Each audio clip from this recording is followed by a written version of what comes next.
Okay, this is, and I know all you guys are so incredibly sorry to see me go. This is the last backup class. I know it, but I hope I'm going out with a bang. Okay, so I thought, and I don't have any idea how much material I have. Maybe I have 20, 25 minutes, maybe I have 90 minutes. I just don't know. I wrote it this morning. So, but I had this really good idea in my head. We'll see if it actually turns out to be that way. I've been doing a lot of interviewing lately, and one of the things that I've started up is I've got a list of backup commands that I give people, and I say, pick the ones that aren't valid. So I thought what I would do is I would walk us all through the list and then explain the ones that are valid and explain the ones that aren't valid. And I thought that would be a really good way for us to go out, right? I don't remember how many of them there are, 10 or 11. Let's go ahead and walk through them and we'll get a little consensus. This first one right here, really? This first one right here, is this a valid backup command?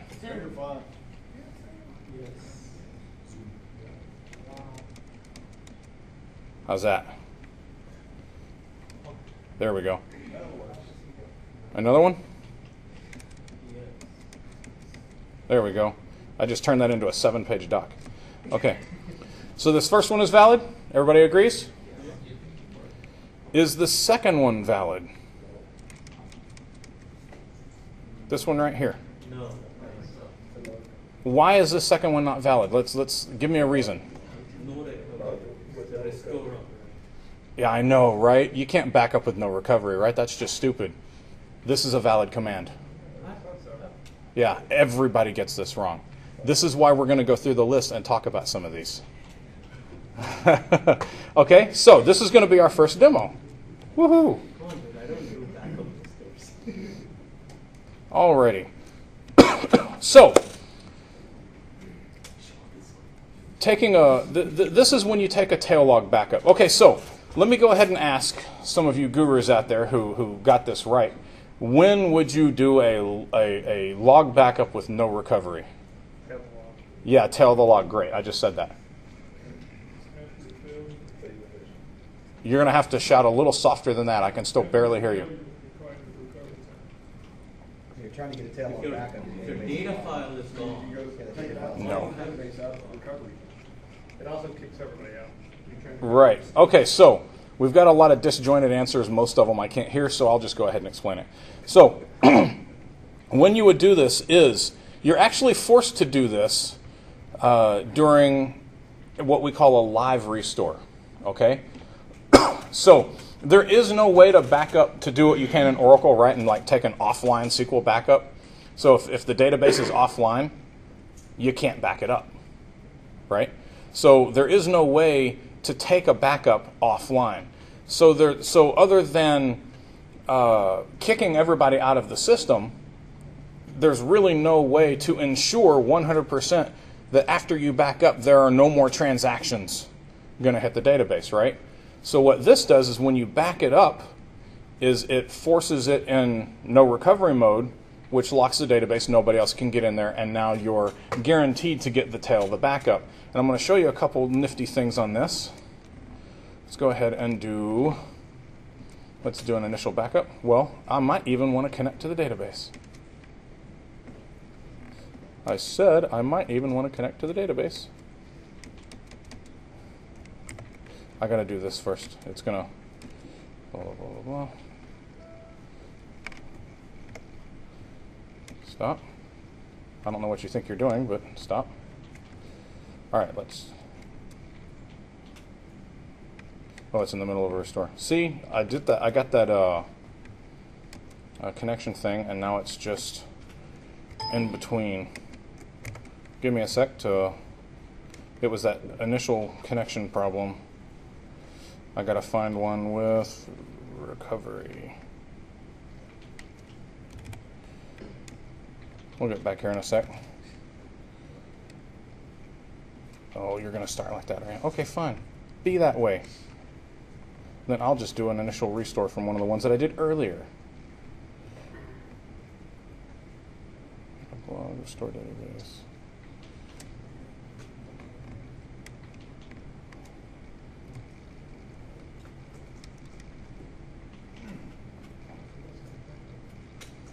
Okay, now we're back in business.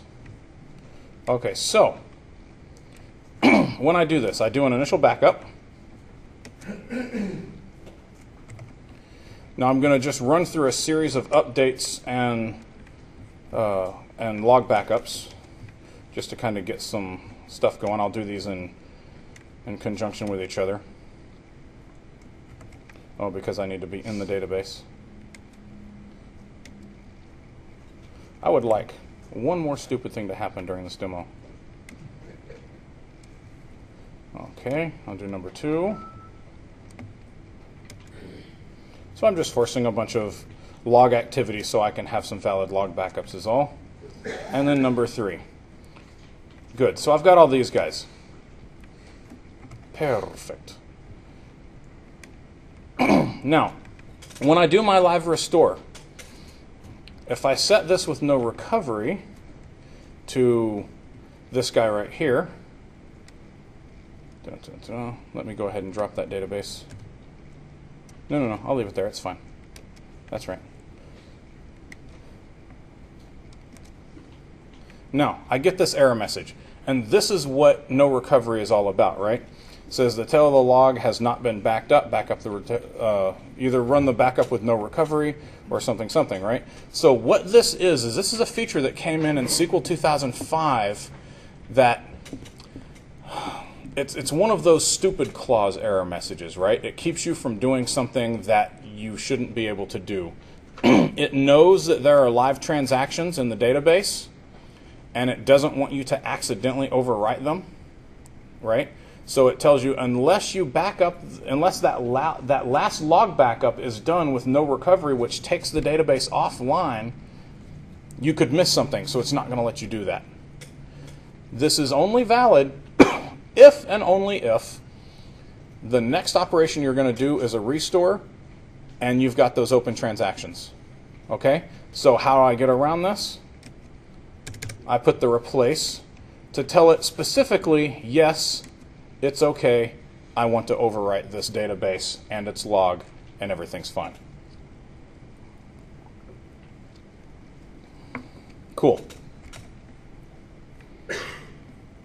And now I can go ahead, run through all the other log restores. That did say no recovery, didn't it? And I'm good to go. Let me see what's next here. Okay, now we're doing the same thing on a dead database, and this is pretty cool, huh? You got errors. I got errors? Oh, that's because it's in use by this session. That's fine. You guys get the idea. I mean, do you really want me to leave the session and then come back and restore the database? I mean, okay, so, and I do that all the time, by the way. On a dead database, what do I mean by a dead database? This is something that everybody sees, that they see mentioned to, but nobody ever sees actually done, and there's a couple tricks to it that you need to be aware of, so that's why I included it in here. On a dead database, I mean a database where the data file is gone. Maybe that drive ate itself, and you need to get the tail log back up off. You need to get the tail of the log, even though that data file is completely gone, right? Now, I already said you couldn't back up a database that was offline, right? So how is it that you can do this when you can't back up a database that's offline? Well, you're not backing up a database that's offline because it's not offline. The thing is just gone, right? So it's kind of the same thing. Let's go ahead and generate some more stuff here. So yeah, I chose a much smaller database this time, so we don't have to wait 3.5 minutes for the backups. Good. Generate a little more log activity. And I only had time to test most of these, so I'm going to just assume that everything's going to go to plan. There we go. And this last one. Now here's what we're going to do. So I'm going to take these last transactions without a log backup, and then I'm going to shut down the server.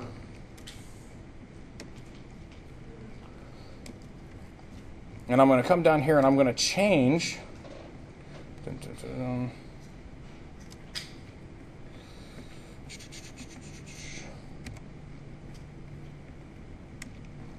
There it is. I'm going to change the name of the data file to simulate the disk going away, right? So now when I start SQL back up again, I'm going to be in a most suspect state. I'll start SQL. I love it when it asks, are you sure you want to start? Well, I had to right click and say start. Maybe they should put a really start on the menu so that they don't have to ask you that question. Okay, so I come here. You can see this database is definitely in a suspect state, right? Yeah. And before I get started, I'll go ahead and reconnect this one before I do something else stupid. There we go. All right, so when I go to back up this log, and this is the tail of the log, right? It's going to tell me, boom, you can't do it because you've got inaccessible files, right? So there's definitely a problem here. That's what continue after error means. And the one question I get every time I teach this, and this is the first time I've ever taught it, so I'm going to ask it for you, is how is it that the log, that you can back up the log when the data files are gone, because you need that information inside the data files to even find the log and whatnot, right? Well, the log files actually contain enough of the boot information about the database to be able to know where the files are and to be able to kind of give itself a little half boot kind of thing, right? So they've got enough of that boot information in there to be able to get the job done. So you notice I've still got this error, but if I tell it continue after error, then I can get it.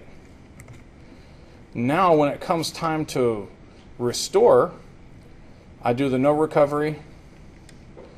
I do everything. I'll just do all of this in one big chunk for you. Come on. There we go. Notice how I actually scripted useMaster this time. I must have been really on the ball.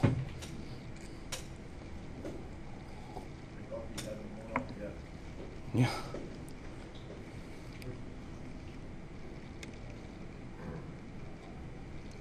Yeah. Okay, good. So this next one is next. Okay, good. See, no errors. Now, something really interesting happens here. You can't just do this blindly. I love this demo. This is one of my favorites, by the way, because I did it after lunch. And it's freshest on my mind. If you have the same thing happen and one of your data file goes offline, and you need to take the tail of that backup, and you've got bulk transactions in your log, you're going to miss all of those bulk transactions. Because here's how it works. When you take a log backup and you've got bulk transactions, it picks up those bulk pages and puts them in your log backup so that they're backed up, right? Well, where does it get those bulk logged extents? Huh? From the data file. What happens if the data file's offline? It can't take them, right? So let's flesh that out a little bit just so that you can see. I will start with an initial backup. See, nice and short. I love that. I need to do all my demos like that. I was at Dallas Tech Fest this last weekend and tried to show them instant file initialization. I haven't taught anything on backup since I've moved my box to Windows 7. And I kept trying to show them the difference between the two, but it kept taking like 4.5, 5 minutes, 6 minutes. I'm like, what the hell's going on here? And, oh, see, I need to be in the database. And I hadn't set up IFI on my Windows 7 box, so it wasn't even turned on. So I was trying to show them the difference, and I was like, but it's supposed to be happening in like 30 seconds. I don't understand. Oh, yeah, that's right. So, you know, I still can't show you. I thought about turning it on today, and I got a phone call. Okay, there's that.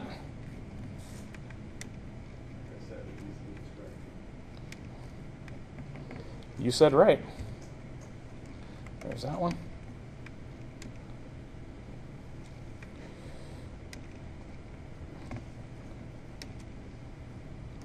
that. Now, here comes our bulk transaction. Just a big select into, right?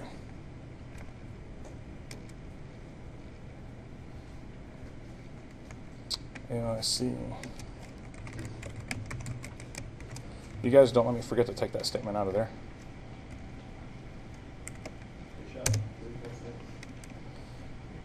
Because that would hardly prove my point if I delete the table and then show you that's not there. Well, you deleted it.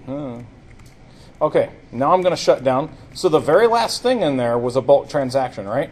And it doesn't have to be the last thing. I'm just showing you that if I put a bulk transaction in there, that we're going to have a problem. There we are.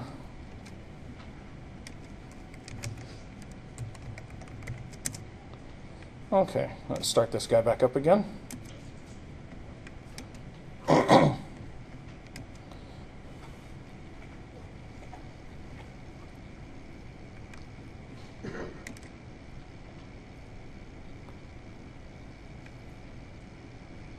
There we go. Databases, and again, we're in suspect right there. I heard that. And okay, now let's do our backup. Well, I've already shown you that, so I'll go ahead and do it with the continue. So now we're going to take the tail log back up, which we know we can do. And it tells you that you're running it with that flag, just in case you didn't know that. So now I'm going to do the same with replace and no recovery.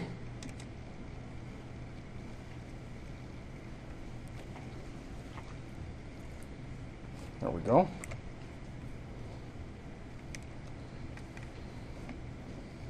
And with no recovery. And I'm walking through this for a reason, by the way. Trying to get no warning. No. Right. But you're going to be interested in how this works, because I don't think anybody has ever seen this before outside of, say, SQL skills.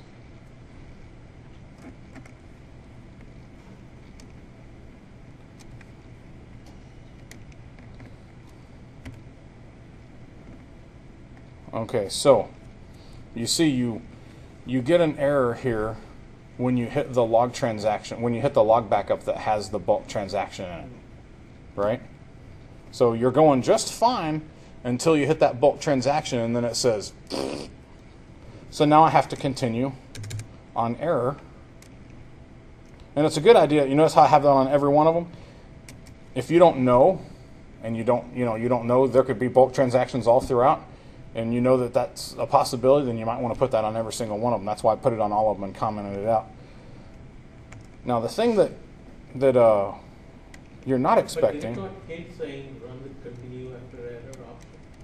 I'm sorry? When it failed in the earlier step, I think it said in the end saying. Yeah, it sure did. Yeah. But you don't want to have. But if you're doing a restore with a lot of log backups, you don't want to. You want to have the continue on error, because you don't want to have to do that for every. Oh, it errored. Okay, do that one. Oh, it errored. Okay, do that one. Oh, it errored. Okay, put it on all of them, Okay. right? Okay. Even if you don't need it, it's not going to hurt anything, right? Okay. Well, wouldn't it obscure problems you may have those? So if you put it on every one, you don't know there were. Well, it tells you that it ran with that flag, right? But it'll always tell you. Hold on, I'll show you in a second. Now this is the one that just brings the database online, right? All it says is restore database with recovery, and I can't recover the database because it tells me that there have been problems in the previous restores, and I may be in an inconsistent state. It's still going to let me get back whatever I can get, but it wants me to know in red that it may be in an inconsistent state, right? So this is the one also that you even have to have continue after error on before you can restore. And even then, it tells you that there was some damage and it continued, right? So that's to answer your question. You'll know anyway, right? And then if I if I go to select from table 2, once I'm even in the database, see, I'm getting good at this. It's not even there because, right, it never actually did the operation. So you see? Now, if that bulk action were in the middle of the transaction log, it would get everything around that as long as it's not a bulk action. It just doesn't hit that spot. Right. Okay. Exactly. It'll continue after that error, and it'll keep going, and it'll get whatever data it can. And continue back. You're getting good at this too. Okay, let's go back to the doc. But I absolutely love this one because not everybody gets it wrong. Because why would you back up with no recovery? It doesn't make any sense. How about this one? Is that good? Says the non-backup guy. Anybody else? Anybody want to argue with Sri?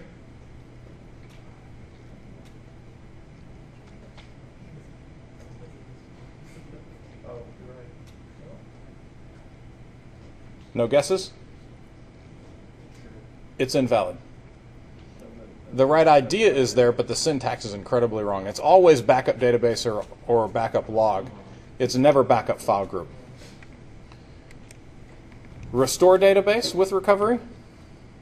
We just did that one, right? So that one's kind of a gimme. Isn't that why you have books online?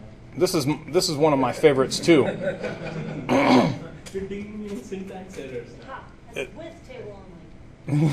I know, right? So this is one of my favorites, and nobody guesses this one either. Is this one good or bad? Table only is not good. Yeah, I know. But you'd be surprised how many people pass it by in the interviews. Okay, so does that mean single table only is good? Well, okay, well, at least y'all are to the point now where you're laughing at some of these things. We need to go back to the point when Microsoft SQL Server did have object level restores and pick up the correct syntax from there and throw it in. That's not a bad idea, but I don't feel like downloading SQL 6.5 just to get it. And SQL 6.5 books online, I don't think that's on MSDN, is it? I don't think so. I think it only goes to 2000. It's on MSD. Is it really? BOL? BOL? No, the whole bar software.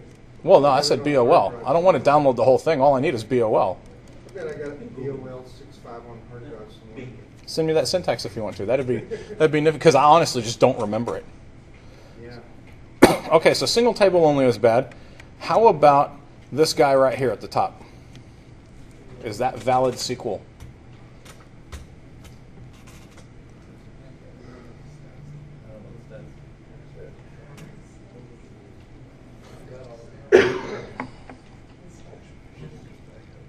Shout out your answers. He says valid. You say it's valid? He's making a stand. Eric's making a stand. Anybody else want to make a stand? It's valid? You agree? It's invalid. Okay, I was about to say, you agree with Sri. Are you sure you want to hold there? You say valid, you say invalid. It is perfectly valid. I do it all the time. You don't need replace here when you didn't move? No? That's You, what I thought. you could be... Okay, and the reason why you don't need replace here, and that's not a bad question. The reason why you don't need replace is because I don't have to be storing AdventureWorks to AdventureWorks. I could be restoring AdventureWorks copy and just need to move the files to a new location because these files already exist in its current location. Move, you have to do replace. So. No, only if you're going to override an existing database. Right? If I were overriding an existing database, sure. Okay, this is a good one. My backup guy has a lot of work. Restore database with standby equals some text file. Yes, it's a valid. Used to be valid at least. I don't know if it's still valid now. Could be valid. Okay, you're like 0 for 7 now. Are you sure you want to stick on that? Let's see a shot at it. I know. Anybody else? He says it's valid. Or maybe it's called standby 5. I don't know. Nobody else wants to take a stand? Sure, no, it's not. Never go against Sri, man. He was right. It's perfectly valid. He got one. Woohoo! Okay, so how this works, it works the same way as with recovery, right? With no recovery. The only difference is, okay, I covered standby in a previous class. Who wants to explain? Who wants to really impress me and explain it to me how with standby works for your first pick at the book? I can, but I won't give up. You can, yeah. I can. Okay. I believe you. No, really. Nobody? Go ahead. All right, it's been a while. I think It's been a while. You're not even in the industry. I tech produced for the industry. I believe it stores the log counter, so you can store successive logs and standby. So it's in. No. No, Okay. no. You started okay with it, and then after that you kind of trailed off. Okay, Sri, go for it. So I think it's used when you're trying to restore a log after you restore the database. You have a standby file so that you basically keep pointing to the standby file to say, okay, your next file is here. It keeps pointers in the standby file, reads from it, and kind of gets the sequence essentially. No. No? No. What standby does, the standby file holds incomplete transactions that are in the log so that you can still read them. So what it does is it puts those in. Okay, here's how recovery works. When you use no recovery, and I explained this in Baton Rouge just a while back, so it's nice and fresh in my mind.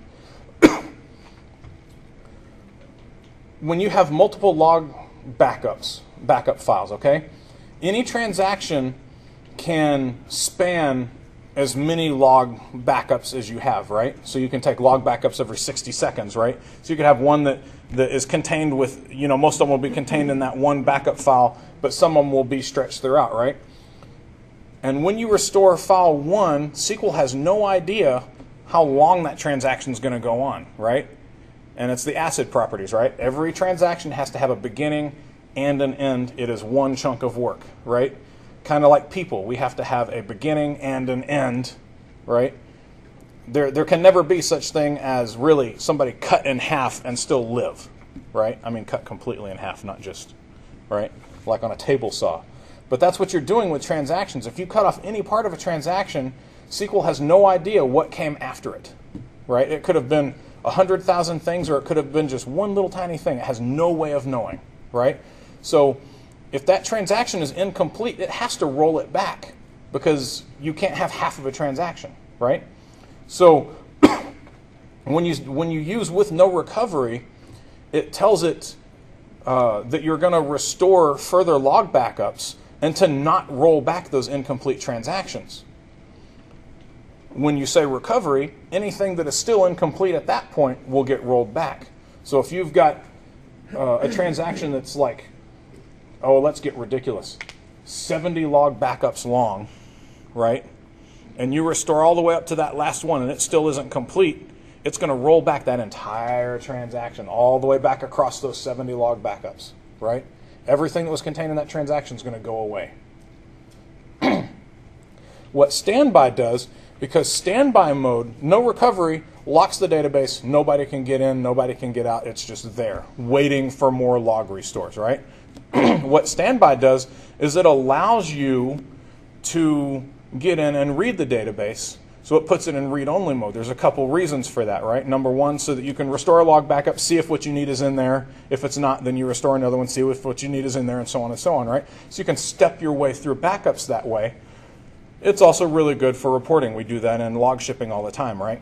We'll use with standby instead of with no recovery so that we can still run some reports on these guys. We covered that in an earlier class. Everybody remember that? I do. So that's all that's important.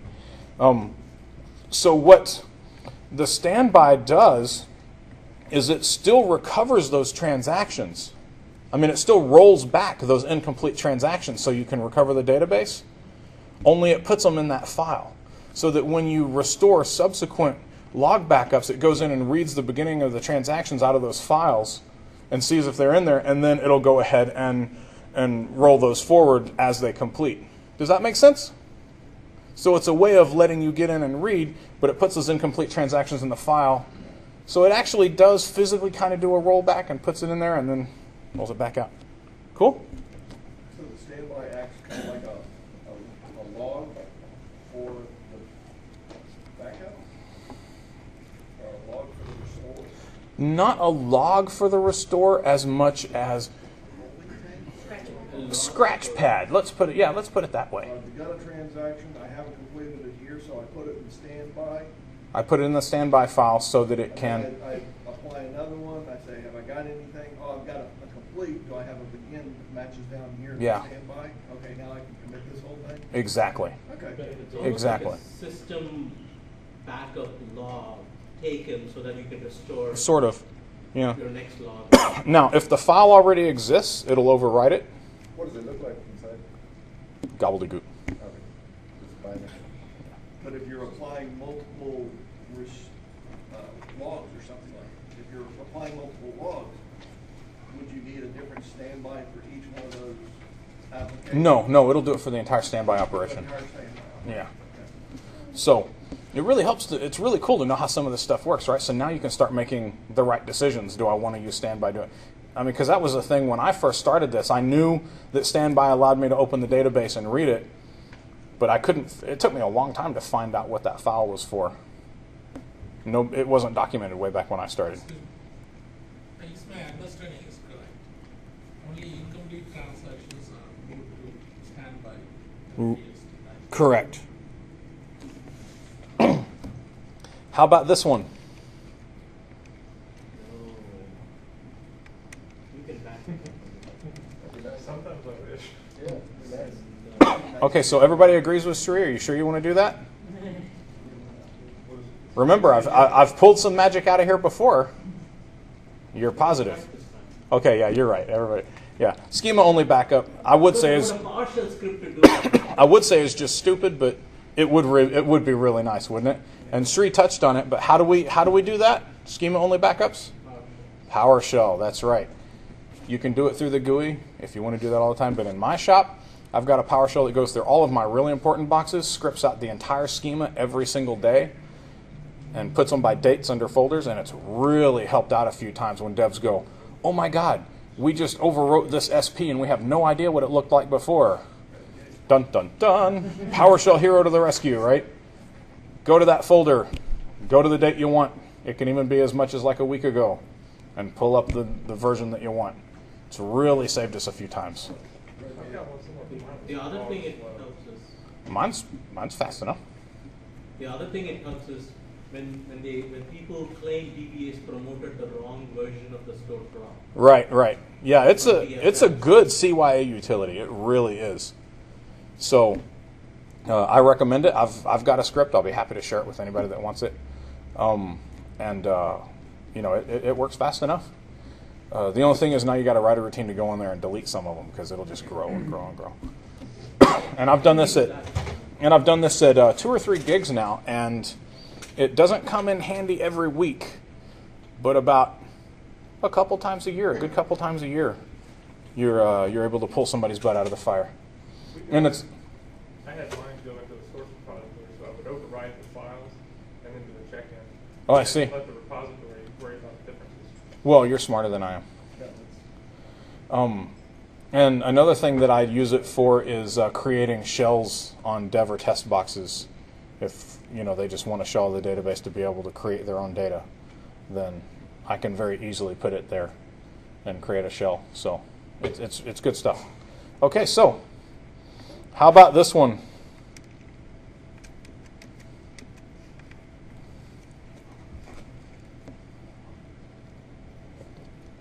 Did you say almost? No. Backup log with standby. Oh, wait. Which one? Oh, The top one. Oh, I was looking at the next one. No, it's always the top one.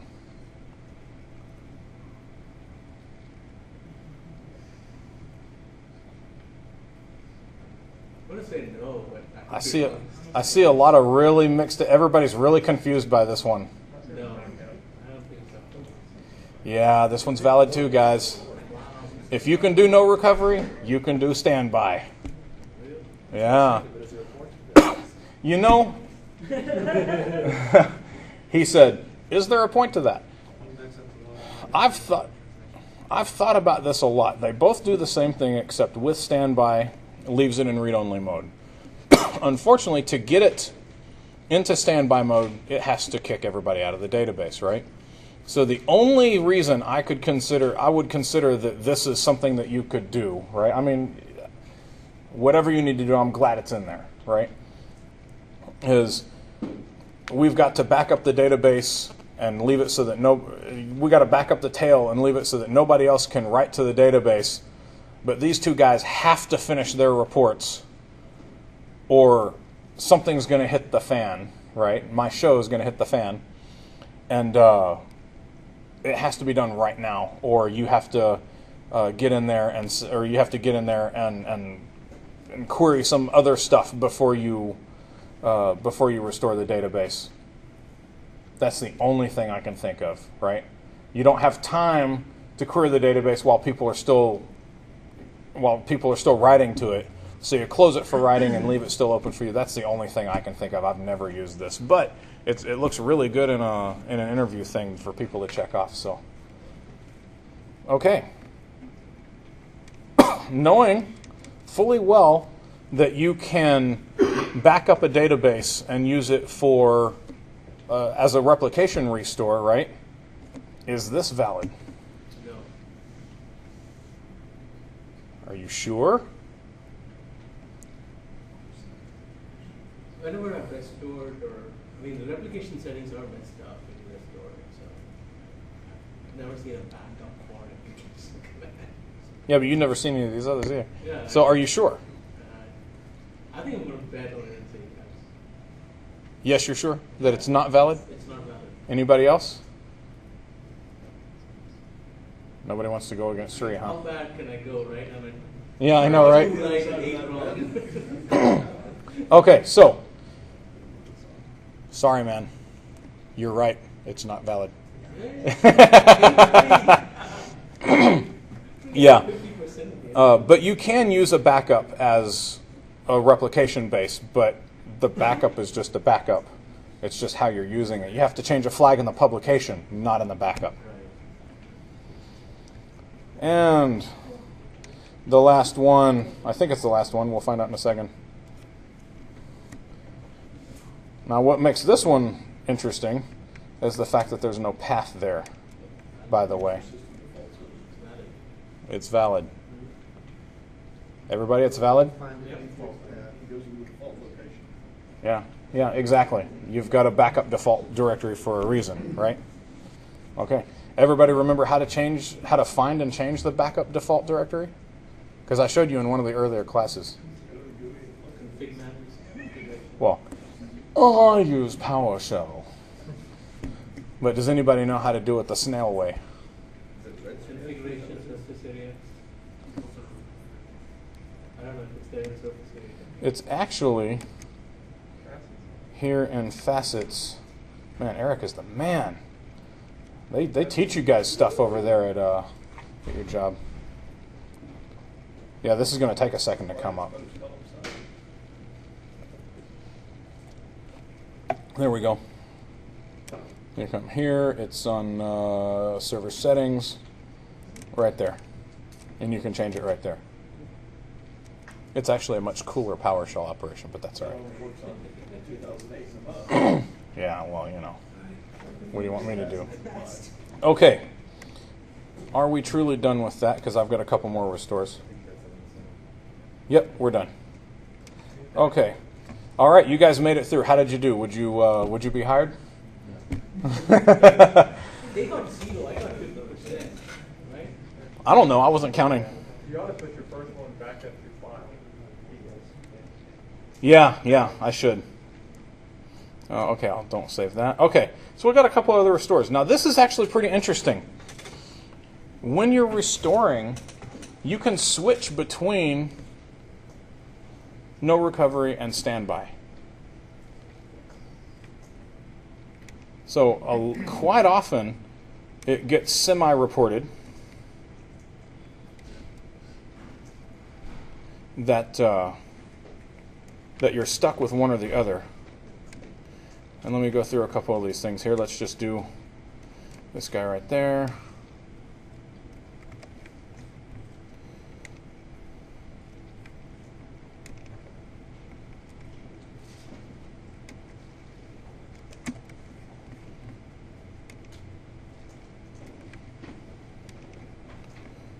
And that's the last one. Good, good, good. Now, as I restore, watch here that I say I'm doing it to show on rest, right? I'm doing it with a replace, so I can get rid of that. I can replace that guy. There we go. And now look at my logs. I'm alternating between no recovery and standby.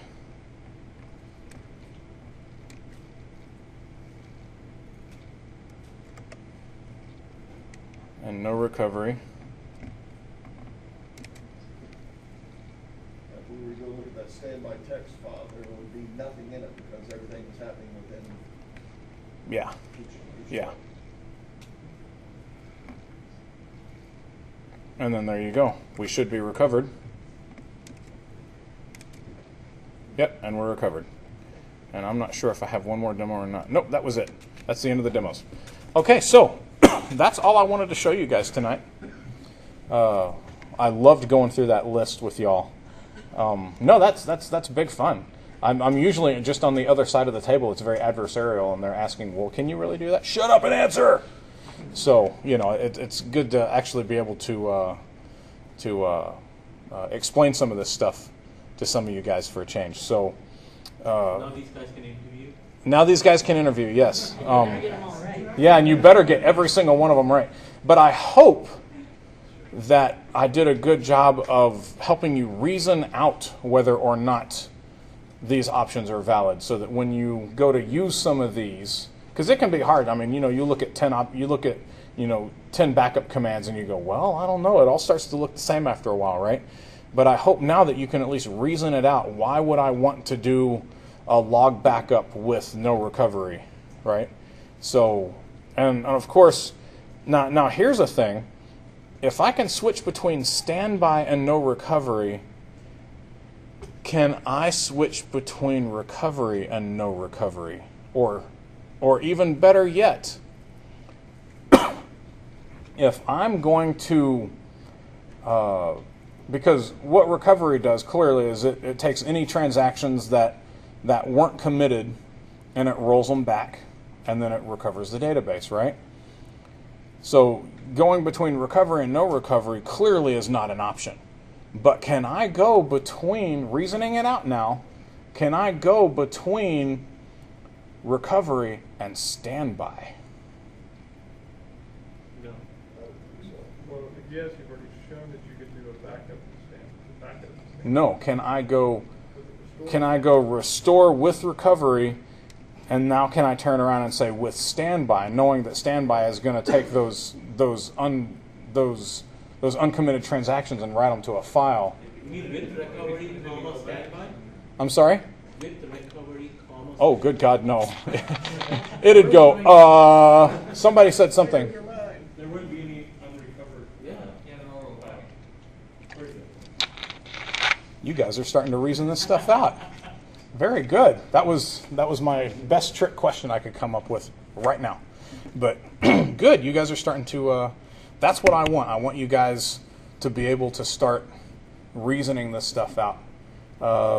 That's really all I have, guys. This is the last backup. I wanted to do one more, but I just can't pull it out. I got so much going on, I have to take a break.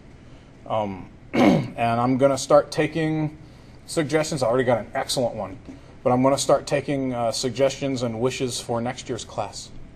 Have no idea what it's going to be yet, and of course, you get your say, not your way, right? These are suggestions. I ultimately decide what I teach. But so, you know, because I mean, sometimes you guys came up with suggestions, and I'm like, I have no idea. I don't do that, you know. Give us a master's class on Service Broker. I don't know the first thing about Service Broker, so, you know, let's learn together.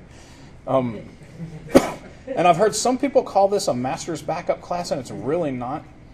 I hope that this has been something like a Mastering the Basics backup class, because that's what you're going to need more than 90-something% of the time, is just to be able to reason this stuff out, have a good way to manage backups in your environment, and we touched on that stuff. Well, we did more than touch on it, but we discussed that stuff, right?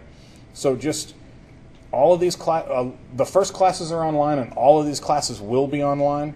So go back and watch these things again, and there's a lot of stuff in there that we may not have beaten to death, but I gave you a lot of information in this class. If you go back and watch these things again, I think you'll find, as your knowledge increases, that the stuff I'm telling you, you'll go, oh, I get it. He said this, and I'm supposed to be doing it. Oh, I understand now, right? So take this class for what it was, something to hopefully expose you to a lot more backup and restore than you had before. And that's it.